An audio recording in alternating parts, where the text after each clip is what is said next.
বেশ কদিন আগে মার ভীষণ জ্বর হয়েছিল, কিছুই খেতে পারছিল না। তাই মাকে একটা স্যুপ নুডলস বানিয়ে দিয়েছিলাম। আমি ২ প্যাকেট দিয়ে এই নুডলসটা বানিয়েছিলাম, কারণ মা আর বাবা দুজনেই খেয়েছিল। প্রথমে পেঁয়াজ আর মরিচটা একটু লালচে করে ভেজে নিয়েছিলাম, তার মধ্যে একটা ডিম দিয়ে দিয়েছিলাম। ডিমটা লবণ আর একটা মশলা দিয়ে ভালোভাবে ভেজে নিয়েছিলাম। ভাজার পর কিন্তু জল দিয়ে দিয়েছিলাম পরিমাণ মতো। নুডলসটা কিন্তু আমি একটু ভেঙে ভেঙেই দিয়েছিলাম, কারণ বেশি লম্বা করতে চাচ্ছিলাম না, যেন খেতে সুবিধা হয় এর জন্য। এই যে মশলাটা দিয়ে ডিমটা ভাজা ভাজা করে তারপরে পরিমাণ মতো জল দিয়ে দিচ্ছিলাম। এখন নুডলসটাও দিয়ে দিচ্ছি। এই দেখো ভাঙা ভাঙা। তারপর কিন্তু ঢাকনা দিয়ে ঢেকে দেবো, যাতে নুডলসটা তাড়াতাড়ি সেদ্ধ হয়ে যায়।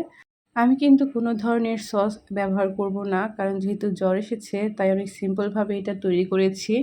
একটু লম্বা লম্বা ছিল, তাই হাতা দিয়ে একটু কেটে কেটে দিচ্ছিলাম যেন ছোট ছোট হয়ে যায়। আমার নুডলসটা কিন্তু একদম রেডি হয়ে গেছে। কেমন হয়েছে অবশ্যই কিন্তু কমেন্টে জানিও।